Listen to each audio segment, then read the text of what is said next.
And I am live and working on episode 10 of A Course in Miracles Discovery.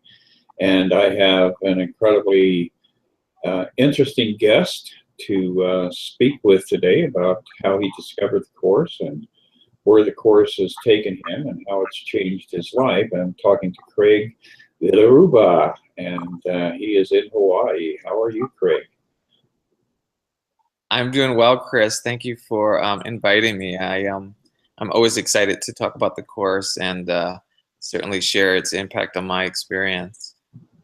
Very cool. Now you're living in a tropical paradise, so obviously aligning yourself with the course has been somewhat productive for you. It's placed you in a pretty idyllic environment there. But how did you first come into the course? What was your life like before you discovered the Course in Miracles? I always had an interest in spirituality.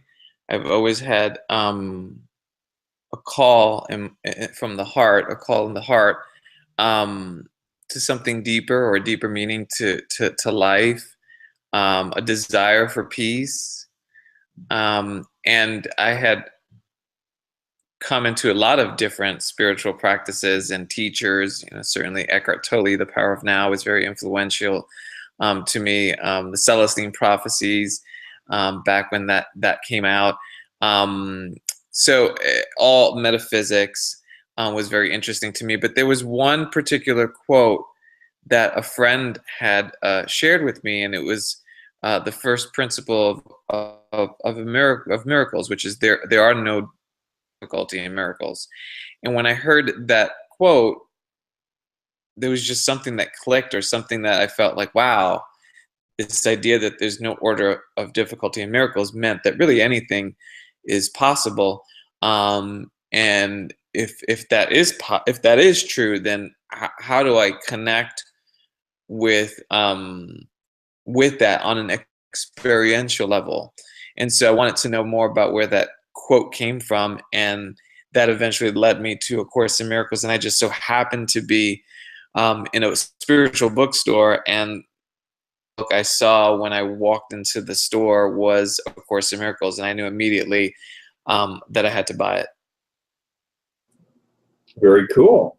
Now, going back to that time when you first came across the course, looking behind that particular event, where did you grow up, and what was your childhood like, and what were you doing as far as the overall vision that you had for your life? Yeah, I think most people come into this desire of spirituality, or wanting to kind of learn more about metaphysics or the teachings of A Course in Miracles, because there's a sense of discomfort or dissatisfaction. And I have to say that in my life, that was what my experience was. I had grown up in New York City. I grew up in the Bronx, lower income family. I was a happy child, but I always felt like something was missing. There was a sense of, life, as a child, I looked at life as, my opportunity to kind of fulfill what I perceived was missing. At that time, I thought what was missing was financial abundance. Having grown up in a family that was, I wouldn't say we were dirt poor, like we never were hungry or anything like that, but we certainly didn't have a lot of the luxuries that I thought we needed, or I needed, to be happy. So much of my childhood was this fantasy of abundance and getting a good job and a career. And then what eventually happened was I got a lot of those things, or I got exposed to a lot of those things, and I quickly realized that that wasn't satisfying, and that wasn't it. So I needed something much deeper, and that's when the ideas of spirituality came to play. Was an avenue or a means to discover what I really wanted, which was peace and happiness. So when you were in New York and growing up, what kind of social life did you have? What kind of environment were you living in as far as friends and education and that sort of thing? I had a lot of friends, which was really nice. I lived in an urban area, so much of my days were spent running around in the streets, stickball, um, playing in fire hydrants. There was also an aspect to the experience that, looking back, I realized was probably not the most ideal. But as a child, you don't really know. And so things like gunshots in the distance or people selling drugs, I grew up thinking that was just kind of what every child grew up with. It wasn't until I look back that I realized, wow, that was a pretty, you know, rough, environment for any child to grow up in. Somehow I was blessed to kind of make it out of there, if you will. But that being said, at the time it was a happy childhood. Um, it was a great experience, and I think all of us have our own curriculum, our own teachings, and learning opportunities. So for me, despite the less ideal aspects of growing up and the circumstances, I grew up in a single family household. My mom worked full time. She took care of both me and my brother. Despite all the hardship or the perceived hardship, it was a happy childhood. But there was always something missing, anger on. And I think most people, if not all people, have that sense of something's missing, and so there's this intrigue and desire to figure that out. And hopefully, the world's teaching is that it will be found in money, lifestyle, relationships, but really to experience is that and largely in part because of A Course in Miracles, that which is being sought is nothing of the world, and it is peace of mind. So ever since that became clear to me from the teachings of the Course, my life has really been, to the best of my ability, devoted to watching the mind and using the principles taught in A Course in Miracles and non-dual teachings to remember or recognize what is true. Very cool. Well, now to pick up where we were at,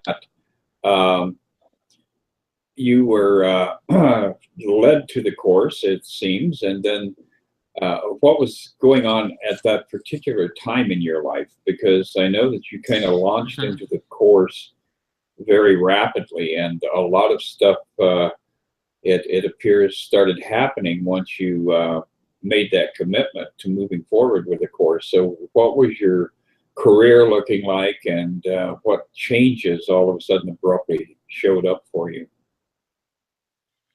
Yeah, so as I was sharing, much of my childhood and certainly my young adult experience was searching to fill some kind of perceived gap or fill some kind of perceived lack in my life. And like many people, I thought that one way to fill it would be through career or through financial abundance. And so much of my earlier life was focused on how do I become successful, quote unquote. And I tried a lot of things. I originally wanted to be an actor, so I wanted to be famous, and I wanted to live in Hollywood, which I eventually did, but certainly not as a famous actor. In retail, and so much of my focus while working in retail was moving up the corporate ladder and so forth. So there was definitely a search. And it was a search in what the Course would refer to a worldly search. Eventually, it was clear to me that the search was an endless search and would never really fulfill my needs. When I first got the Course itself was part of the search.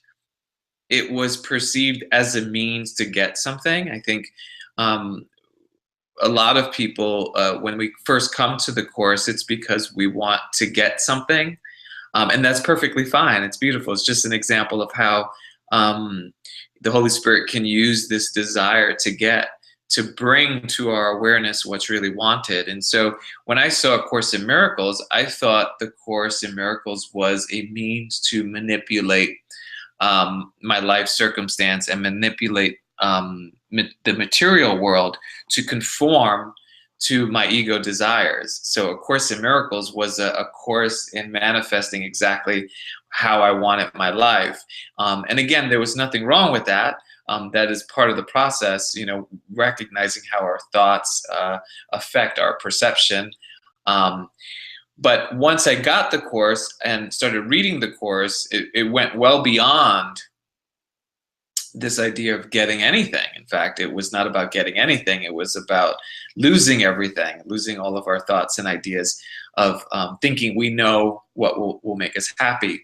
So at the time, I was really desiring success. I was desiring a way of manifesting and creating the world that I wanted, but it was still very much based in what the physical world can offer, which, as you know, the physical world has limitations. And so what I was unconsciously asking for is a limited experience by asking for limited experiences of the world. And so I got the Course and I started reading the Course, and it wasn't very easy for me to understand. So I would put it down and leave it down for a few months, few years, and then I'd pick it up. And it just never really stuck with me. I had a lot of high hopes for what the Course would give me and teach me in terms of creating my reality, if you will. And it wasn't until I ran into or found some videos on YouTube where I heard some other teachers speak about the Course, that the Course itself, the teaching, started to sit with me. And so I would listen to David Hoffmeister, Gary Renard, Marianne Williamson, and a lot of other teachers. And then the Course started to make sense to me. Now, this was over a period of about, I would say, 3, 4, 5 years in which I got the Course, put it down, and then finally something clicked where it started to make sense because I was listening to all these teachers. And that's why I think it's so wonderful what you're doing and what a lot of people are doing, which is using the internet as a means to kind of bridge the gap with our understanding, or bridge the gap to understanding the Course and spirituality and what this is about. In any event,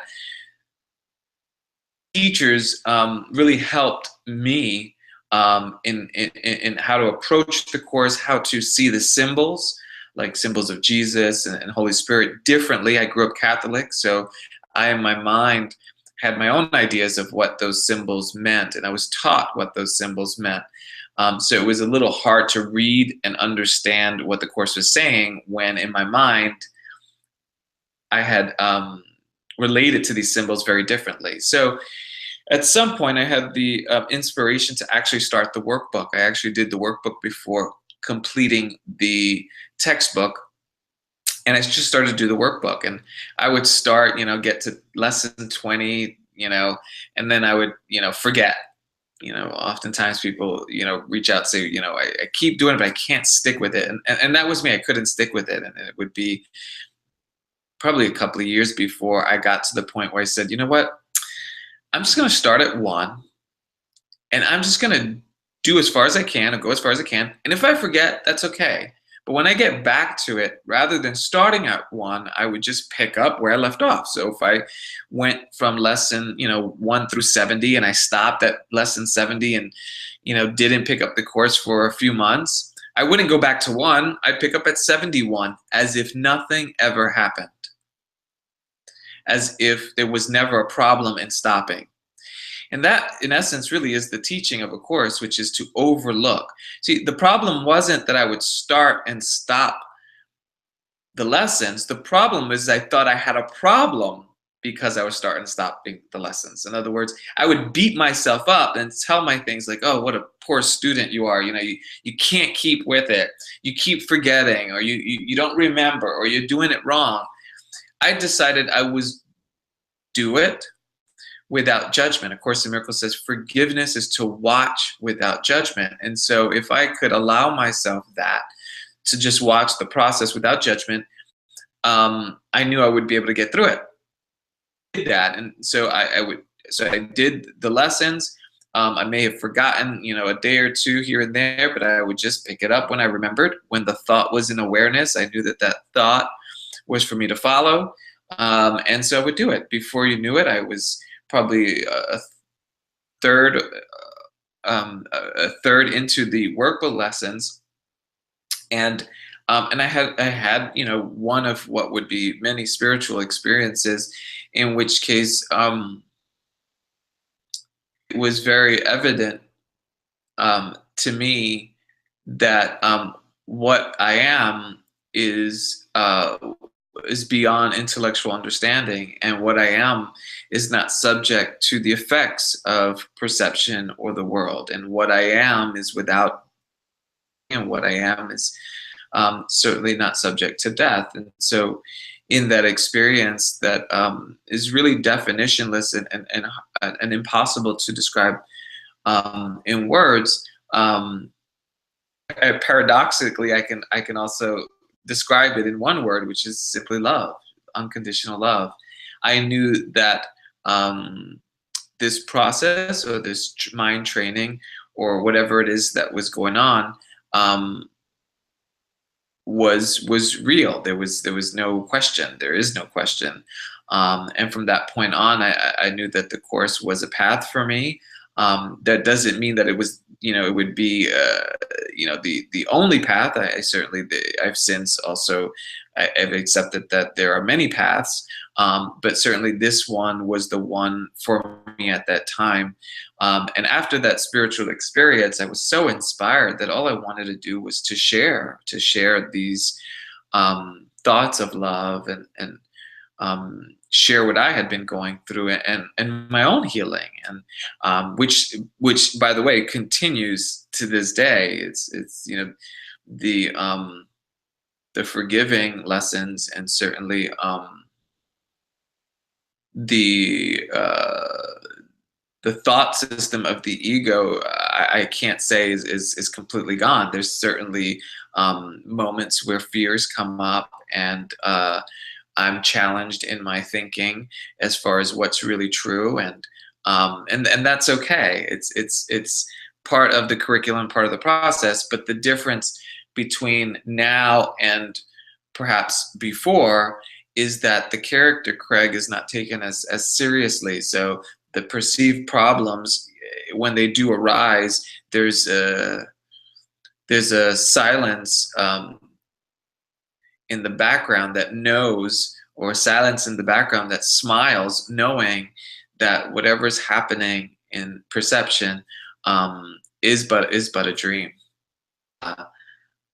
Play of the mind is but a just a phenomena. Yes, a momentary event, kind of like some of Ray Harryhausen's stop motion animation. That really is what our life is like in a lot of ways. You know, our ego is Godzilla, and you have to stop and move the arms and legs and head, and each one of those seconds is ephemeral. It's like, you know, turning over a card from a deck of cards, and you just keep turning the cards over, but they tend to vanish because they've become the past. And so it is an exciting thing when you are actually able to identify what's actually going on, and you're not a victim of it. So one of my favorite passages in the Bible is when Jesus kind of gives people a direction there. He says, "Seek ye first the kingdom of heaven, and all these things will be added unto you." And there's an innuendo there that all of your physical needs in this world are going to be taken care of. So as you started to really devote yourself to the course and to, recognizing the truth of the Christ as your true identity, uh, what happened as far as the agenda that you had going on, your career, your interests, your friendships, relationships? Did you notice a significant change? Yeah, there's a lot more flexibility in my experience. So if I was to look back 10 years ago, there was definitely a lot more rigidness and inflexibility in or a lot more fear, I guess is a general term that's appropriate. A lot more fear in what's going to happen.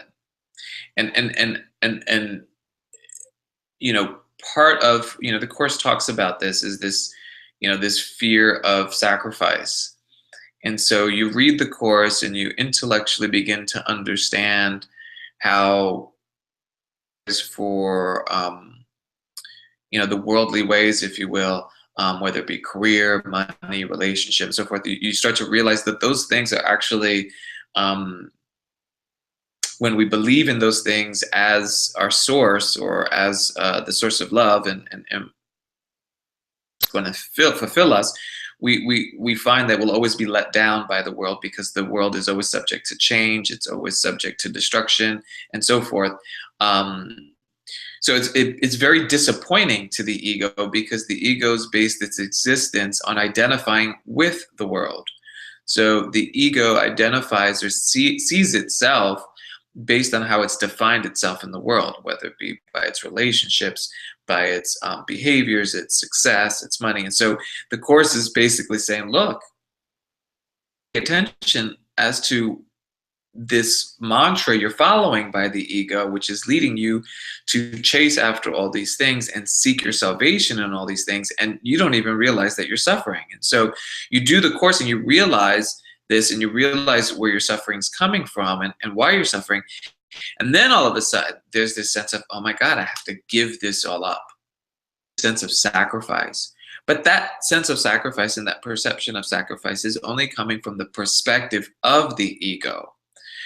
And so there isn't an intellectual recognition that on the other side of that perceived sacrifice is really everything. You so beautifully have used that quote from the Bible, seek heaven first.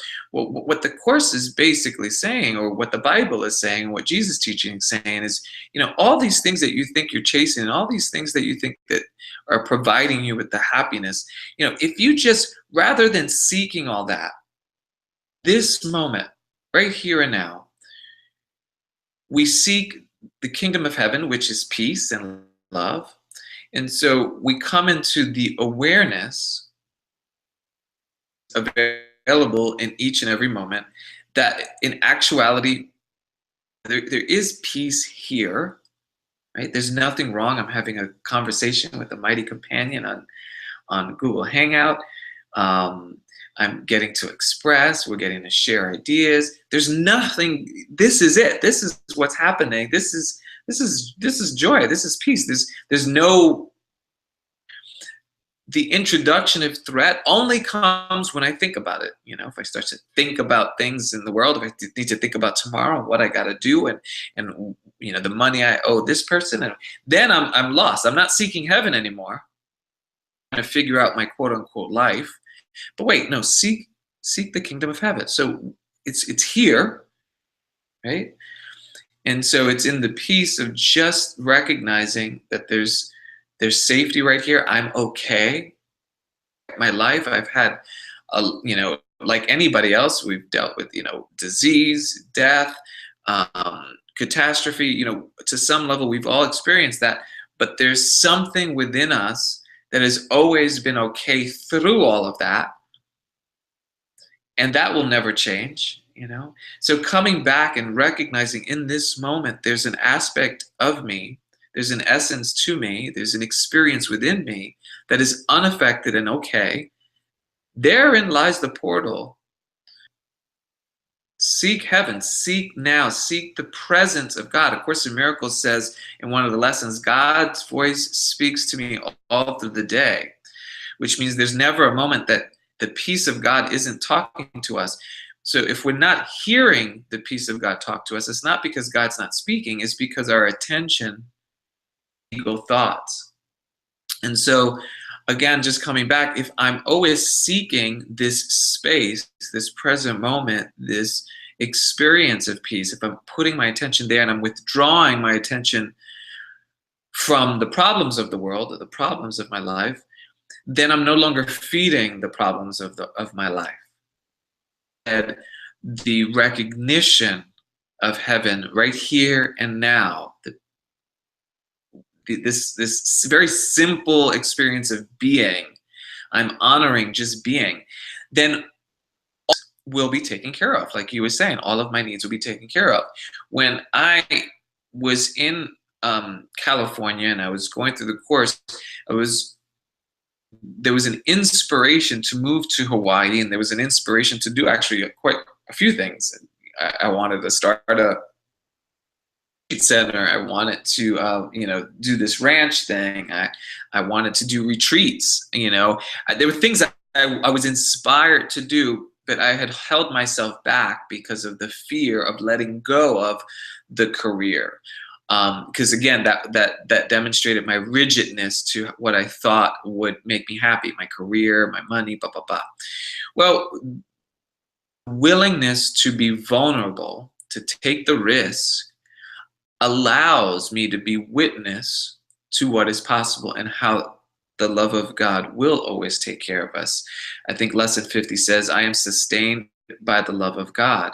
But we cannot come into that understanding of the love of God until we are willing to give our life over to God. In other words, to let go of the plans. Of Course in Miracles says planning is a defense against God. Planning is basically a logical wall. It says, this is what I'm going to do because this is what's going to make me happy, rather than allowing God to show us what's going to make us happy. And all that simply means is just following inspiration.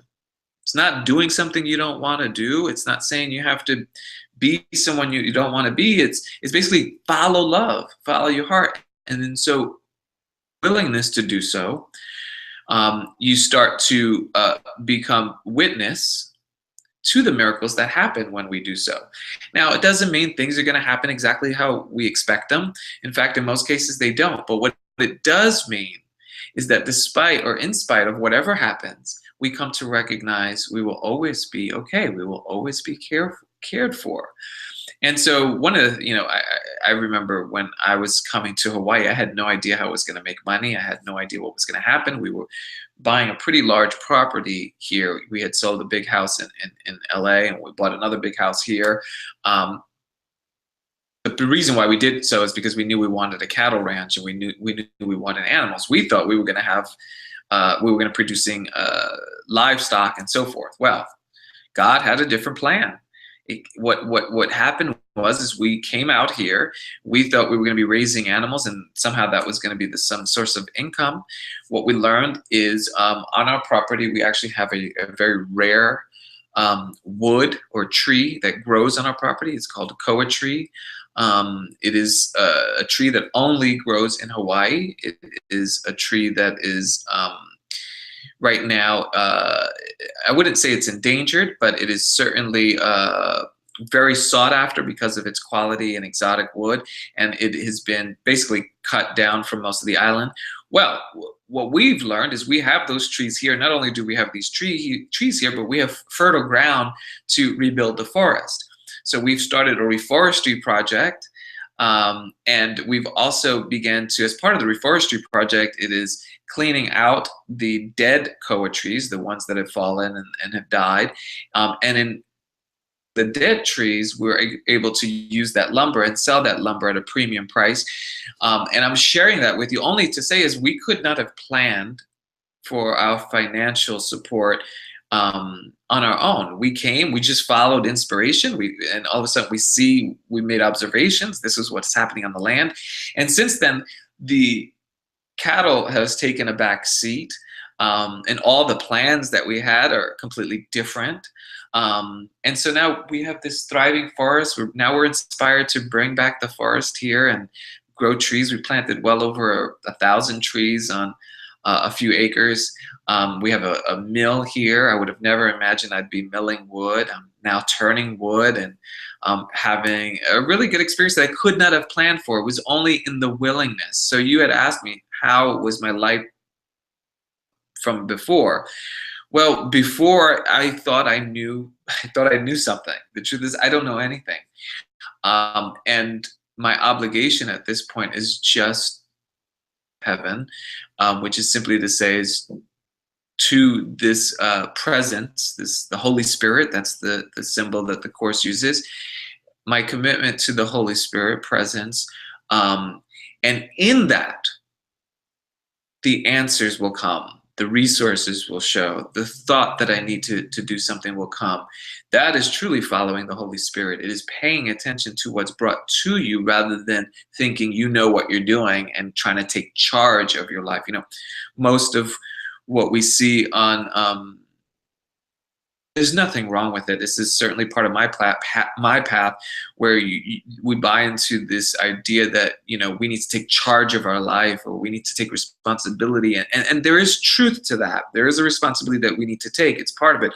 But there is even a deeper meaning to that, which is to take the responsibility of giving responsibility over to God, and being humble. That's the beautiful message about being humble, is that we don't know our best interests. We really, at the heart of it, we don't know anything. I don't know anything. I really don't.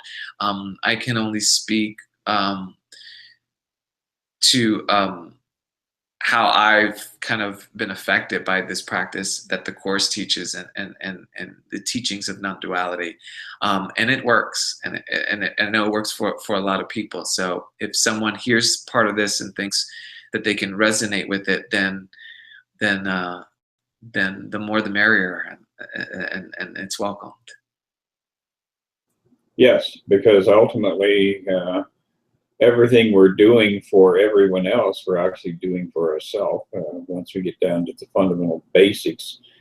And you had kind of skipped over the idea of a retreat, but is that something that you are putting together, or do you have a retreat there existing currently, or what's going on with that? Good question. Yeah, so when I first got here, as I said, I wanted to do retreats. So we did. The first year that we were at the ranch, we had 3 retreats. We had one with David Hoffmeister, one with my friend Lisa Carnes, who's not a Course in Miracles teacher, but a non-dual teacher. And then we had another one after that, just based on A Course in Miracles with a group of us who gathered here. I've also, I ran the Happy Dream Retreat event in Los Angeles earlier this year. So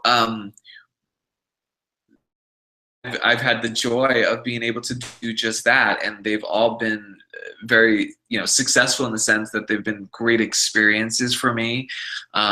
If I'm not trying to make a career out of retreats. It is simply out of inspiration that we do these retreats and we gather. I can see how the ego sometimes also wants to, for me, I was like, oh, I'm going to just keep doing these, and this will be, the source of, my income, and I'll be able to, continue to do these. And then I realized that I was trying again. The ego sneaks in really quickly. It just tries to take over or hijack kind of good intentions. So and I can quickly see that, and that'll always be followed by a little stress and a little anxiety, or a lot of stress and anxiety. So yes, to answer your question, yes, I've done retreats. At this point, they only seem to happen when I'm inspired to do it, and it is a clear message to do it. I'm not, this isn't a retreat center, although I thought at one time that that's what it would become. It is basically, a place where retreats happen as they happen. Right now, I don't have anything on the calendar. I certainly look forward to speaking at the ACIM conference in San Francisco in the new year, but I don't have any retreats planned. There was some thought of possibly doing something out here in Hawaii for 2018, but again, it has to be very clear to me and known that it is, purely out of inspiration. Otherwise, it becomes yet another way of the ego trying to plan and manipulate a form and circumstance. Yes, that definitely is something that all of us get caught up in. Well, now you also have kind of a creative thing that you were involved in as far as cinema goes. You did the Enlightenment or Bust. What would we call that? Exposure of the course. How did that kind of come into being? And looking at it from this perspective of a year or so distance down the road, what do you feel like your next step is as far as cinema activity? Thank you. Yeah, and that movie was really a demonstration of really just, sometimes we get thoughts, inspired thoughts, and it's so easy for us with our inspired thoughts to say, I'm not good enough, I don't have enough money, I don't have the resources, it won't be successful. And then we don't follow our inspiration. And really, the Holy Spirit is a symbol of inspiration. And so it wants to be expressed. Inspiration wants to come through us. That is what we are. But in order to know what we are, we need to follow that inspiration. It doesn't mean that we're, making decisions hastily, or like we're being irresponsible about our decision making. But it does mean that we pay attention to what tickles our heart and what makes us smile. And the movie, or making of the movie, was one of those things that got me excited. This idea that I could share what I was learning. But more importantly, and I have to say this from a selfish standpoint, I really wanted to talk to some of these people who I had otherwise seen on YouTube. So I wanted to meet David Hoffmeister. I wanted to talk to Earl Purdy. I wanted to talk to Jason Glass. I wanted to talk to these teachers who had so eloquently demonstrated online and in the videos that I saw that they had a perspective with the course than I did. I was still relatively new to the course compared to them. And so I thought, well, wouldn't it be great if I can meet these people? And now I have an excuse. I could say I'm making a movie, and I can actually make a movie. And of course I had all the thoughts of, it's a waste of time. Nobody's going to watch it. It's going to be expensive. You're going to waste your money. But again, the course teaching is about following inspiration and working through those thoughts, which really means just forgiving those thoughts, overlooking those thoughts, watching those thoughts without judgment, and sticking with what's true, which is the inspiration. And so in doing so, I got to talk to all of those people. The experience itself of doing the movie, it was part of that whole taking a risk, stepping out of the comfort zone. I had never made a movie before that. I had no idea what I was doing. That's the truth. But that's also an important lesson is, we don't have to know what we're doing to follow our inspiration. Of course, the Miracle says, not to question your readiness, but to trust His, which is to say, to trust God's readiness, not yours. And God is always ready. So we can't predict. So it was just about taking the first step. So for me, when I was making the movie, it happened. My first step was to see if anybody would talk to me. And so I remember sending a message out to David Hoffmeister, not really knowing, he didn't know who I am, who I was. I wasn't really in the course community like I am considered perhaps today. So I send this email, and within 45, in fact, I think within 45 minutes, and I want to say even less time, he responded and said yes. And I got so nervous because I thought, oh my God, I actually now have to do this movie, because he agreed to it. And that was the same story with all the teachers that I'd asked. They all with the exception of maybe one or two that said no, that couldn't do it, said yes. And so then I thought, oh, well, now I need to make this happen. So I'm going to need a camera. I'm going to need help. And everything began to show up. the focus was always on the inspiration, or the you know, making this fun, or allowing this to be a fun experience was always what kept me going. And found time to take a trip. It was complete. Lessons that were captured in the movie were expressed as they were. Now in my life, you know, I've often thought about, you know, if I was to do another movie, what would that look like? What would that be? I don't have a strong in mind, or an inspiration necessarily to do something. So I don't know if I ever will do another cinematic project. I certainly learned a lot from the first go around. So the second go around, I think I can do a much better job with a lot of things. But if I did do it, it would be probably hitting at the heart of the non-dual teachings that the Course brings out. And what I mean by that is, you know, there's a paradox here. And the paradox is, you know, on one hand, we have this course, and, you know, we have these 365-day lessons. And so there's this process that we work through to find or have an experience of peace. That's really what the Course is aiming, is for the experience. Paradoxically, however, it is very clear that the peace that we search doesn't require work. Course in Miracles says, I need do nothing.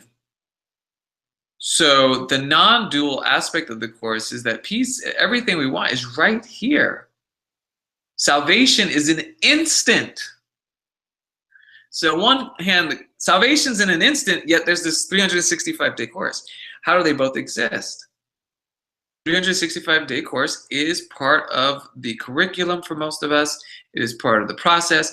But yes, paradoxically, when we truly understand what forgiveness is, and truly we can't really understand it, but when we have an experience of forgiveness, then we can see that salvation is really right now. Heaven is here. There's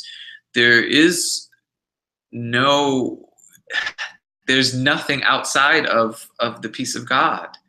And so many lines in the Course that speak to that truth. So if I was to make a movie, I would love to just collapse time and focus simply those teachings that are in the Course. You know, when we read things in the Course that says, you know, enlightenment is a recognition, not a change at all, then we start to realize, oh, enlightenment itself, that which we thought we had to work so hard, that which we thought we had to prepare ourselves with, is simply a recognition, not a change. So back from recognizing it right now.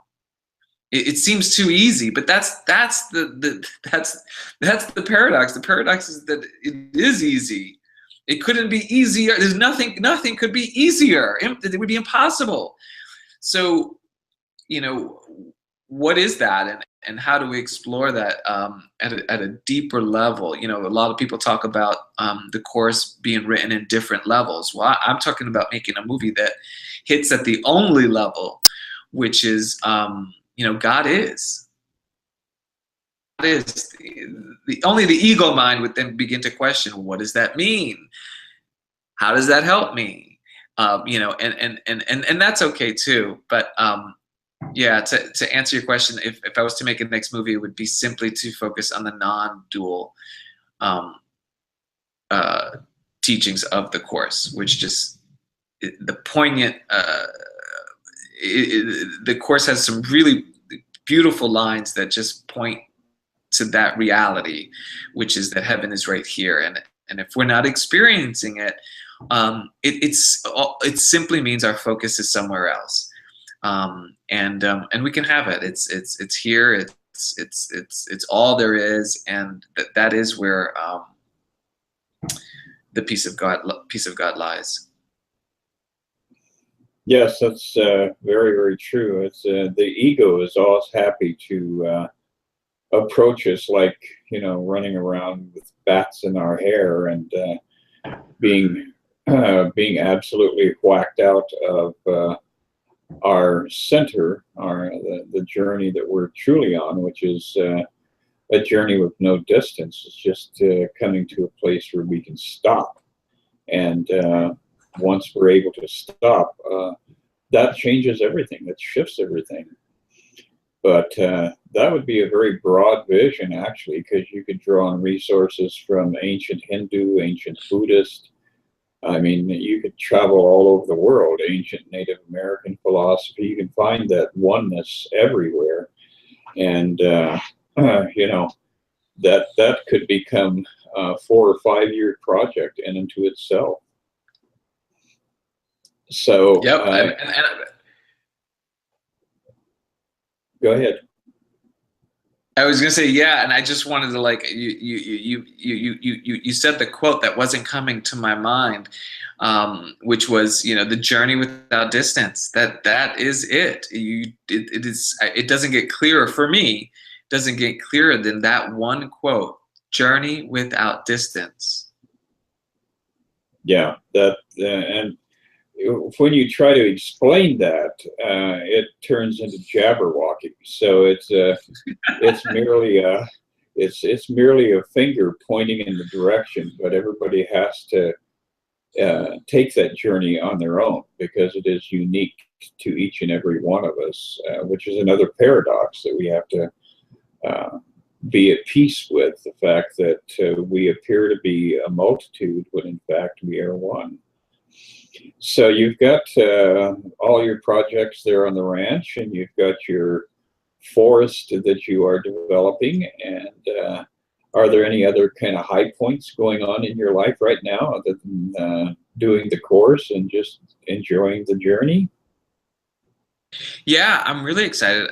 I've been doing woodworking. So there's another example that, you know, I would have never predicted I would be doing woodworking, but because of the lumber on the property, the value of the lumber, and I've always thought of myself as relatively creative. I started to take turning classes. So I'm doing wood turning. I'm making bowls, and you know, it's just been, again, inspiration to create these beautiful pieces of art. And in the process of making them, for me, they're very meditative. You know, you're there with this, you know, this piece of wood, which if anybody's not familiar with the lathe where you turn the wood, you got this piece of wood that's turning really fast, which could be dangerous too. You know, you're approaching this piece of wood with a metal tool, and you're basically chiseling or shaving away the wood while this thing is spinning. You have this face mask, and so, you know, you're so with the wood in both, you know, in shaping the wood and carving it, and I find it to be just so enjoyable to then end up with this product that, you know, originated as a tree and now has, you know, become this decorative bowl that is really an expression of the inspiration for turning it. So that I've been spending a lot of time with. I'm also making wood boxes. So really, it's been a very creative time right now in my life, and using my hands, which I have not done in a very, very long time. As a child, I used to love art, and you know, I enjoyed, you know, making things, but for a long time in between, I hadn't done that. So it's really nice, you know, to do that now. Very simple. That's wonderful. Yeah, I spent many years making a living as a watercolor artist, and so I'm very much aligned with that. You know, seeing things that are in your mind that you bring into manifestation. It really is a source of enrichment. But I just had a little bubble up thought that just kind of bounced up in the back of my mind about children, kids. Do you have any kind of inclination to bring kids to the ranch to create opportunities for young people to come and plant a few trees and share the experience of being around animals, things of that sort? That's a good question. And if you don't mind, I'm going to walk and talk at the same time, because I just noticed on my computer that my battery is running out. So I don't want to shut down on you. So I'm going to walk to get my battery. But it's interesting you should ask that question, because with the whole woodworking and wood turning experience, I met a gentleman here on the island who actually does some training with kids with woodworking. So I'm just getting started in collaborating with him, and I'm certainly open to the idea of being able to do things like that, which I think would be very nourishing for me to be able to share the joy of what happens here on the ranch. But yes, to answer your question, yes, there's a lot of thought that has already been given to planting projects. So where people can come and kind of learn about the Hawaiian forest here, learn about nature and really the impact on the environment, and be part of bringing back the forest by planting trees. So yes to that question. I'm still there's still a lot of details that haven't been figured out. So nothing has taken shape yet. But I feel really confident that when these steps that need to be taken are taken, that we'll see some more activity with the community and with children as well. Yeah, that's great. And like I said, that was just a kind of an intuitive flash. So I think you are going to have a bunch of youngsters there running around and getting chased by the cows and chasing the cows, which could be a source of a lot of amusement. But to finish things up here, kind of as a summation, what would your most insightful share? What comes from your heart that you would like to share as a final statement here in our dialogue about Craig and his life in the material world? Yeah, I think the heart of what I want to share is simply to follow inspiration, follow the heart, trust the heart, and trust the forgiveness process, or to trust the benefit of forgiveness. You know, forgiveness is sometimes perceived or experienced as a difficult process, but in actuality, it is the easiest thing we can do or can be done. We don't even do it. Spirit's in charge of that, and it's the easiest thing for spirit to do, because the spirit doesn't see what's not real. So following inspiration and being willing, everything is really the key to experiencing what we really want, which is happiness, love, and peace. And that's pretty much what my life is devoted to. And I can't see it. I can't see anything else at this point.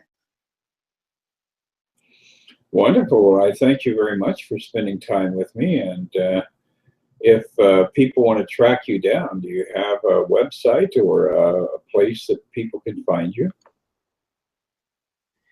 Yeah, I haven't done any postings recently. I've been so enthralled in the projects here at the ranch and the woodworking.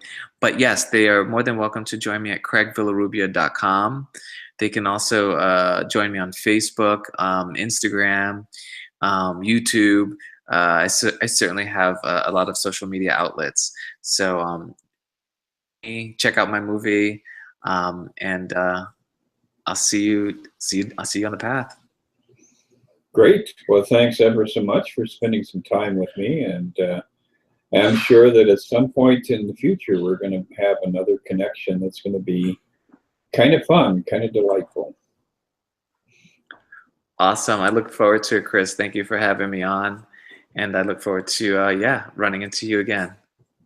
Great. Thanks so much.